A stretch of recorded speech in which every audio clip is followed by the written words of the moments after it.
Good morning, Cyclone fans. Today, I'm pleased to share with you that TJ Otzelberger will be our next men's head basketball coach.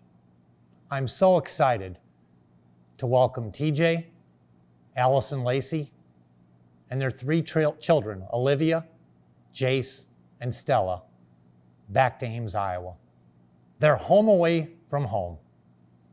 Before we spend time talking about why TJ, I thought I'd share several important things with you. All of you are so loyal, so passionate, and give of so much to us, both in tickets and donations, that we feel as our investors or shareholders, you have a right to know, and we have a responsibility to share. What did this process actually entail? And so I want to spend a little time talking about the process before we talk about why TJ. First of all, we did a lot of pre-work. Unfortunately, we anticipated we could be in a situation where we had a coaching change. So for the last several weeks of the basketball season, our staff spent a considerable amount of time identifying candidates that we felt would be a good fit at Iowa State, that understood what it meant to live in the Midwest and to recruit in the Midwest, and candidates that we thought financially we could make it work.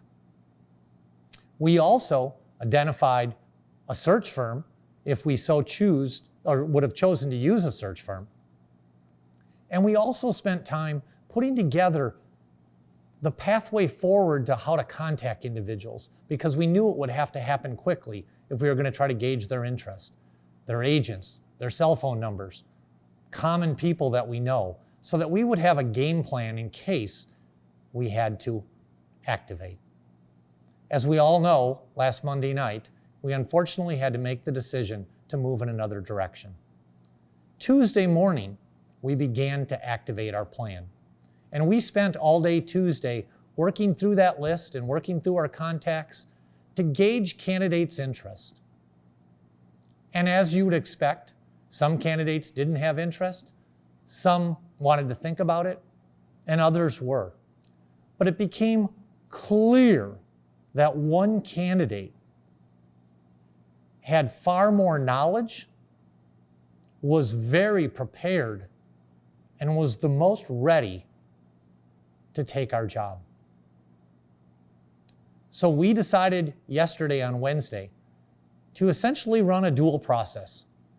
We had to protect ourselves, and so we continued to work our leads and work the list of engagement. But at the same time, we started to do a deeper dive on what it would look like if TJ ended up being our new coach. And a lot of people don't stop to think about what goes into that. From attorneys to financial planners to tax consequences to diversity and equity, all the things that have to be thought about as you work through that process. And after spending considerable time yesterday working through that, we got to a spot last evening where we were able to have Tim Day, our faculty athletics rep, and Dr. Wendy Winterstein be involved in a personal interview with TJ. At the conclusion of that interview late last night, Dr. Winterstein and I were able to jointly offer TJ the opportunity to be our next head coach. And this morning, TJ and Allison called me to share with us that they had chosen to be Cyclones again. And I thought it was really important for you to just have a backdrop on what that process entailed. And I think it's also important that I want to spend a quick time just thanking some people, because oftentimes I'm seen as the point guard. I'm the one that's communicating to you today. And a lot of people think, well, it's just Jamie Pollard involved. I want to thank Dr. Winterstein. Her leadership, the autonomy she gives us to do what we need to do in short order, is critical to our ability to navigate this process so quickly. To Tim Day, our faculty athletics rep, to be able to come into that process and be knowledgeable of what we need and what we don't need, and to be able to ask the tough questions and to be able to talk through from a faculty's perspective, from a staff member's perspective, what matters at Iowa State. I also want to thank Mike Norton, the university's general counsel, for spending considerable time talking with attorneys, financial planners, tax advisors. I also want to thank Margot Foreman, the assistant vice president over equity. Margot has a very challenging but very important position on this campus to make sure that diversity and inclusion is involved in everything we do.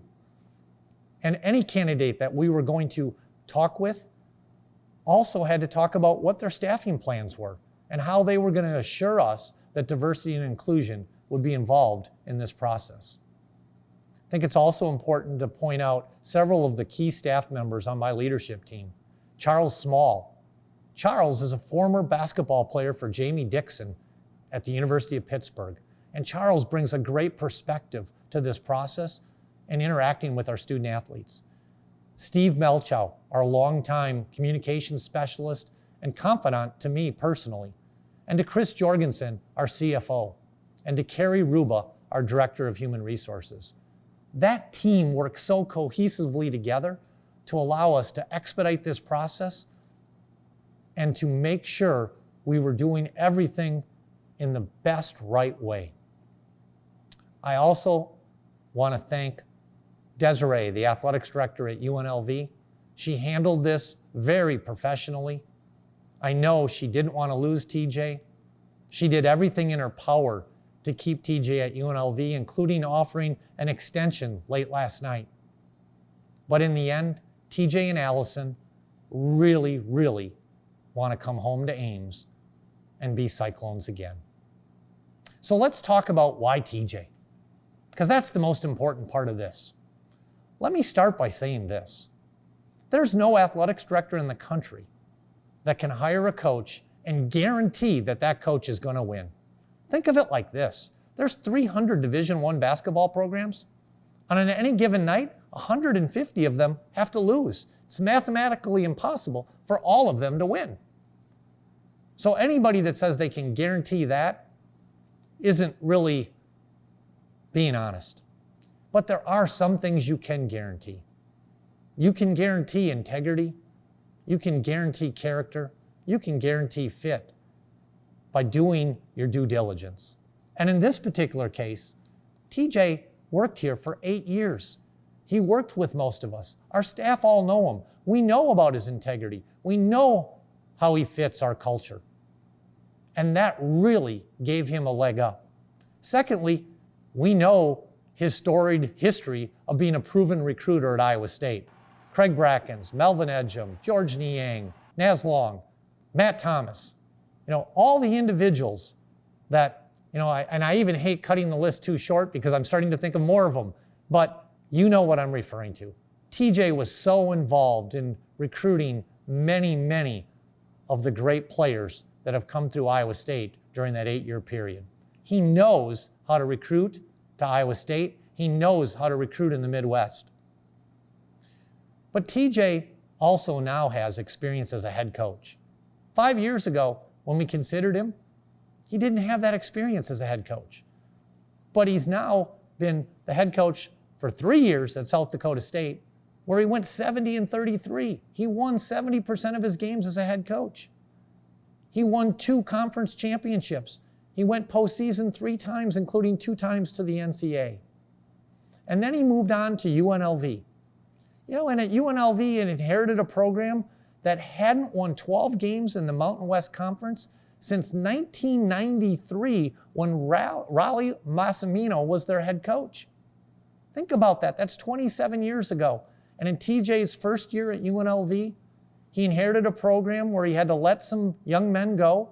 He brought in a couple of grad transfers for 1 year, including Naz Long's brother. And he won 12 games and finished second in the Mountain West, including knocking off undefeated South Dakota State or San Diego State when they were ranked 4th in the country. I share that because he's proven he can win at another program. But then he also showed his true leadership because he took that program and had to start over for year 2. And he signed the #1 recruiting class in the Mountain West Conference. 7 freshmen. His roster this year had 10 players that had never played at UNLV. So 10 of his 14 players were new to that team. His starting point guard got hurt and couldn't play the whole season. And they suffered a 33-day pause because of COVID. Yet despite all that adversity and all those new faces, they found a way to finish 500 in the Mountain West Conference, including beating Utah State, who the men's basketball committee selected as an at-large to the NCAA tournament. So if you combine his integrity, his recruiting experience, his knowledge of our culture, and his experience as a head coach with the fact that TJ and Allison want to be at Iowa State, it became really obvious to us that TJ Otzelberger was the perfect coach and the perfect fit for Iowa State University at this particular time. I look so forward to being able to have TJ get introduced or reintroduced to all of you. We're going to have a press conference on Friday morning. Unfortunately, because of COVID, it'll have to be a virtual press conference. But TJ will arrive in Ames tomorrow so that he can begin meeting with our players and putting his staff together and hit the ground running to help us restore our basketball program to where we all want it. I thank you for your patience and understanding during this, and I really thank you for how you handled the last 48 hours. I'm proud to be your athletics director, and I'm excited for us to bring back Hilton Magic to Hilton Coliseum. Thank you, and go Cyclones.